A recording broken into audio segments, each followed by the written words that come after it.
keluarga Katolik, bangkitlah bersama Kristus, tenunglah kasih dan pengorbanan, lestarikan keutuhan alam ciptaan Tuhan.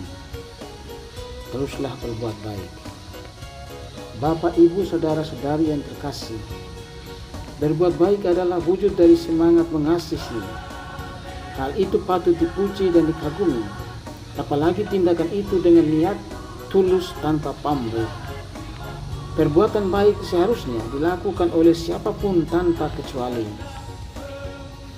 Saudara-saudari terkasih, bacaan-bacaan suci Hari Raya Paskah ini melukiskan tentang spiritualitas atau semangat berbuat baik.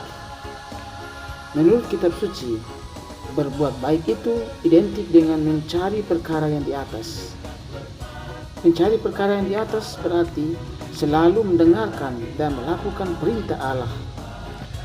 Kita bisa lihat dan simak beberapa tokoh kitab suci yang memiliki semangat hidup tersebut. Pertama, Rasul Petrus.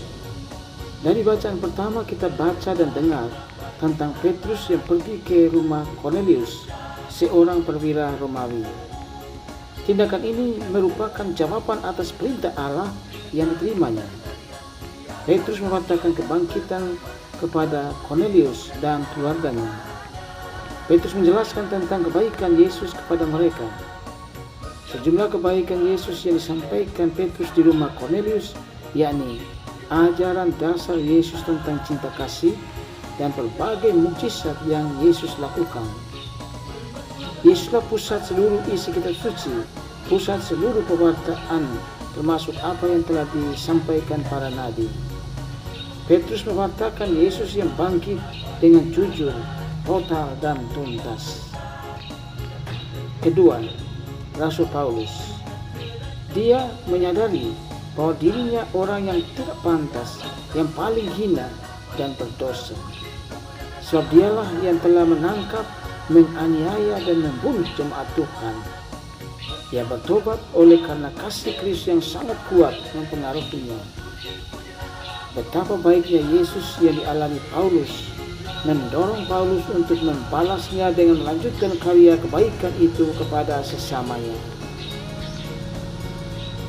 Dalam bacaan kedua, kita baca dan dengar nasihat Paulus kepada jemaat di Kolose untuk selalu berbuat baik.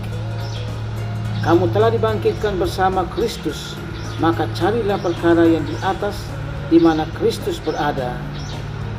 Kolose bab 3 ayat 1-2. Menurut Paulus, hidup dalam Kristus adalah hidup dalam kebangkitan. Ini artinya hidup sesuai dengan kehendak Allah, yakni selalu berbuat baik.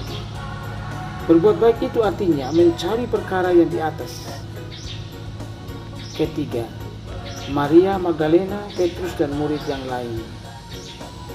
Dari bacaan Injil kita baca dan dengar tentang perbuatan baik Maria Magdalena dan kawan-kawannya. Maria Magdalena adalah seorang wanita yang telah mengalami kebaikan dari Yesus. Ada 7 roh jahat telah dibebaskan darinya oleh Yesus. Dikisahkan bahwa pagi-pagi buta Maria Magdalena sudah sibuk mencari jenazah Yesus yang dikira sudah dicuri orang. Tidak hanya itu, Maria sesungguhnya mencari Yesus sebagai sumber perkara yang dari atas. Demikian pun Petrus dan murid yang lain turut ke kubur Yesus. Mereka mencari Yesus sebagai sumber kebaikan. Mereka coba mencari di kubur, ternyata mereka tidak menemukannya karena sumber kebaikan sudah bangkit. Dia bukanlah sumber kematian, tetapi sumber kehidupan. Saudara-saudari terkasih, Allah sebagai sumber kebaikan tetap berbuat baik kepada Maria Magdalena, Petrus dan murid yang lainnya. Allah menggunakan media ini untuk menunjukkan bahwa Dia hidup dan bangkit. Buktinya batu sudah terguling, kubur kosong, kain kafan terletak di tempatnya. Dari situ mereka tahu bahwa Dia telah bangkit. Mereka pun mengingat semua yang pernah dikatakan Yesus. Semua perkataan dan kenyataan yang mereka dengar, lihat, dan alami itu adalah kebenaran yang tak terbantahkan. Dengan kebangkitannya, para murid tahu dan yakin bahwa Dia adalah Tuhan dan Kristus. Rasul Paulus mengatakan, seandainya Kristus tidak bangkit, maka sia-sialah iman kita, sia-sialah juga pemberitaan kami.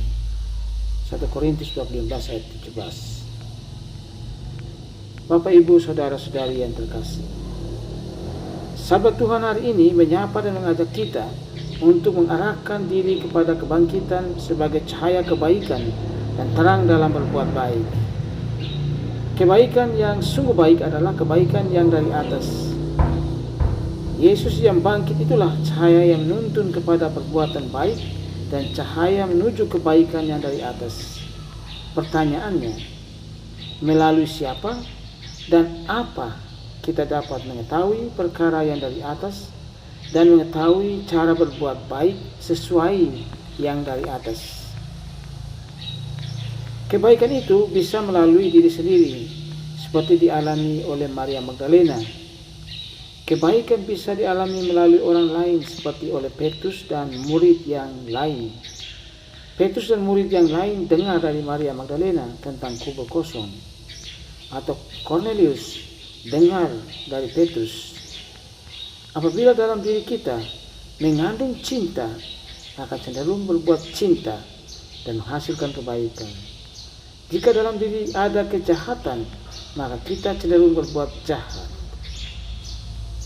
Kita hendaknya bisa menemukan jalan menuju kebangkitan dan perkara yang di atas melalui benda-benda. Benda seperti patung, salib, rosario, atau kitab suci dapat juga kita gunakan sebagai media untuk bertindak benar sesuai dengan perkara yang di atas. Saudara-saudari, rahmat kebangkitan dan cinta yang kita peroleh harus kita tunjukkan dalam perbuatan baik.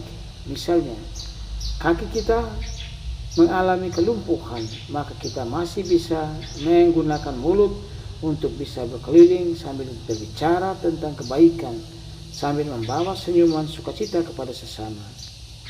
Ketika mulut kita kaku karena sakit gigi atau sakit lainnya, masih ada tangan dan kaki yang berkeliling untuk berbuat baik, memberi bantuan tenaga dan materi, merawat bumi dengan menanam pohon sebanyak mungkin, merawatnya dengan penuh cinta, sebagaimana kita merawat tubuh, merawat keluarga dengan cinta kita. Rahmat kebaikan hanya bisa ditunjukkan lewat kebaikan itu. Inilah identitas atau tanda khusus kita yang selalu secara rutin merayakan kebangkitan.